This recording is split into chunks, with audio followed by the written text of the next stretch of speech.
Shalom Bapak Ibu Saudaraku yang dikasihi Tuhan, puji nama Tuhan. Kembali kita berjumpa pada pagi hari ini dalam program TJIM. Kita bersyukur kepada Tuhan kalau kita sudah memasuki hari yang baru dan di minggu yang baru. Bapak Ibu Saudaraku yang dikasihi Tuhan, beberapa hari ini kita memperingati peristiwa dicurahkannya Roh Kudus setelah kenaikan Tuhan Yesus ke sorga. Tentu Roh Kudus sudah dicurahkan dan diam serta tinggal di dalam hati kita. Apa yang kita lakukan hari-hari ini adalah memperingati tentang pencurahan Roh Kudus. Nah, Bapak Ibu Saudaraku, mengawali sharing saya pada pagi hari ini, saya mau bertanya kepada Bapak Ibu. Apakah saudara tahu apa bedanya General Coach dan Private Coach? Nah, saudaraku yang dikasihi Tuhan, tentu ada perbedaan yang sangat signifikan antara General Coach dan Private Coach. General Coach hanya mengurusi hal-hal yang sifatnya umum, sifatnya lebih luas, mengurusi semua bidang. Sedangkan Private Coach tentu melatih atau mengurus sesuatu yang lebih detail. Dia lebih detail untuk mengkoreksi, menuntun, membimbing dan mengarahkan. Serta lebih maksimal untuk mengeluarkan potensi dari orang yang dilatih. Nah, saudaraku yang dikasihi Tuhan, percayakan saudara bahwa kita sebagai orang Kristen, sebagai orang percaya juga punya private coach. Private coach kita tentu adalah Roh Kudus yang dicurahkan bagi kita untuk menolong kita, membantu kita supaya bisa maksimal menjadi orang-orang Kristen, orang-orang yang percaya kepada Kristus.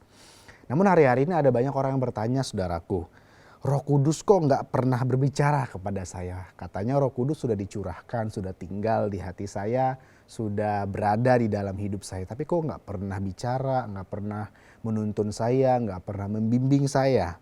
Nah, saudaraku yang dikasihi Tuhan, poin pentingnya bukan karena Roh Kudus nggak pernah ngomong sama kita, tapi kitanya seringkali mengecilkan suara Roh Kudus, atau dengan kata lain saya membuat sebuah kesimpulan bahwa kita sebagai orang Kristen seringkali mengabaikan tuntunan Roh Kudus yang berbicara dalam kehidupan kita.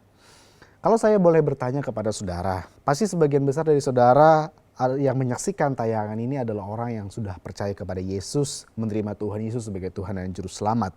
Nah, bagi saudara yang percaya kepada Yesus, saya sangat yakin bahwa Roh Kudus pasti pernah berbicara kepada saudara.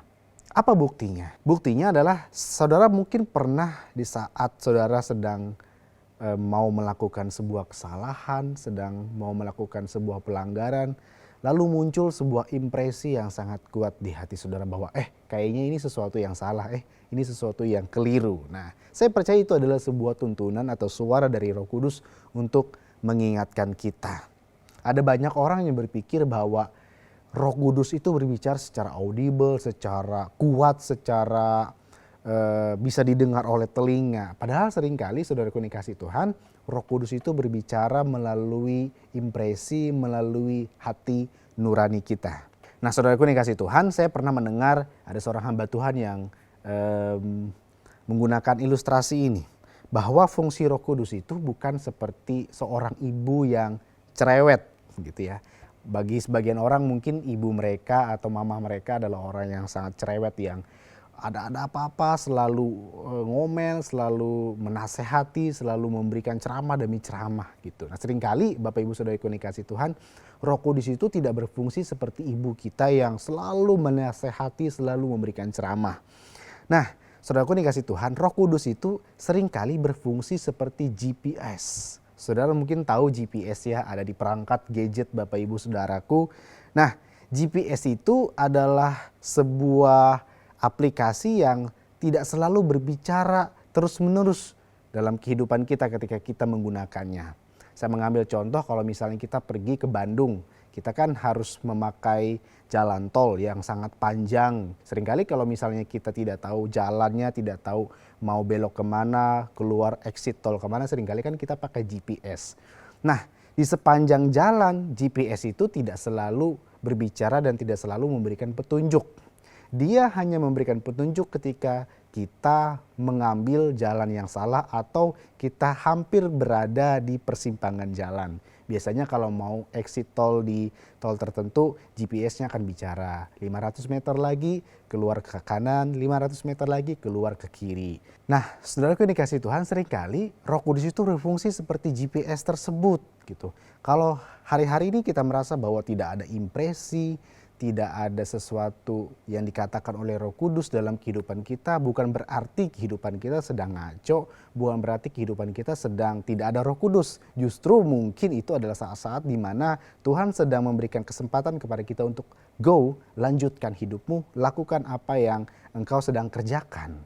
Kalau misalnya kita mau melakukan kesalahan, kita melakukan pelanggaran, kita melakukan kekeliruan, saudaraku yang dikasihi Tuhan, saya percaya impresi itu akan begitu kuat muncul di hati kita dan melalui keadaan yang terjadi di sekeliling kita. Sama seperti GPS tadi, kalau kita salah ambil jalan, dia akan memperingati kita dan tidak terus-menerus dia akan berbicara. Selama 40 menit kita berjalan di jalan menggunakan GPS, tidak 40 menitnya dia selalu ngomong. Nah, sama halnya dengan Roh Kudus, Bapak Ibu saudaraku yang dikasihi Tuhan. Jadi jangan lagi kita mengambil sebuah kesimpulan bahwa Roh Kudus tidak pernah berbicara kepada kita. Nah, saudaraku yang dikasihi Tuhan, tugas kita sebagai orang percaya, sebagai orang Kristen adalah menaati apa yang Roh Kudus katakan dalam kehidupan kita.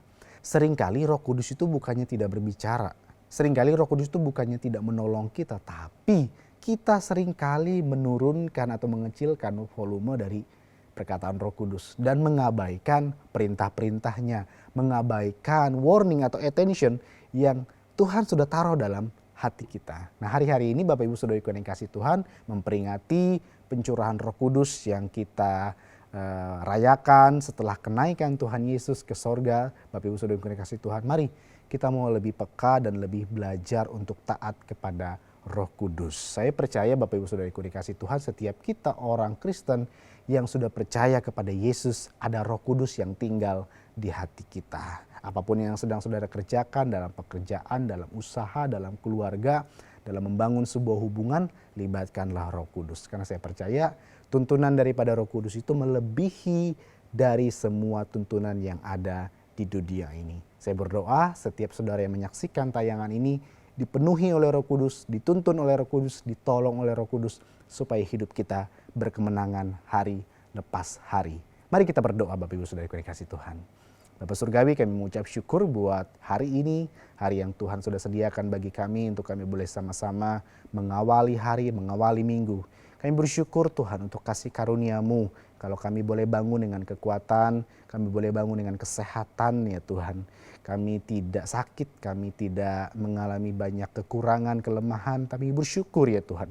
Walaupun hari-hari ini juga kami mengalami penderitaan, mengalami kekurangan, mengalami kelemahan, kami mau belajar bersyukur. Karena kebaikan Tuhan, kemurahan Tuhan lebih daripada hidup. Dan hari ini kami belajar untuk lebih taat kepada Roh Kudus, belajar untuk mengaktifkan, belajar untuk mendengar, peka akan suara-Mu lebih lagi. Engkau yang menolong setiap kami ya Tuhan, supaya kami menjadi anak-anak-Mu yang senantiasa mengerti dan paham akan rencana-Mu. Terima kasih ya Tuhan, hamba berdoa buat setiap anak-anak-Mu yang menyaksikan tayangan ini. Biarlah kiranya Roh-Mu bekerja, Roh Kudus hadir dalam setiap kehidupan kami. Hanya di dalam nama Yesus kami berdoa dan mengucap syukur. Haleluya. Amin. Puji nama Tuhan Bapak Ibu Saudaraku. Sampai jumpa dalam tayangan TJIM berikutnya. God bless you.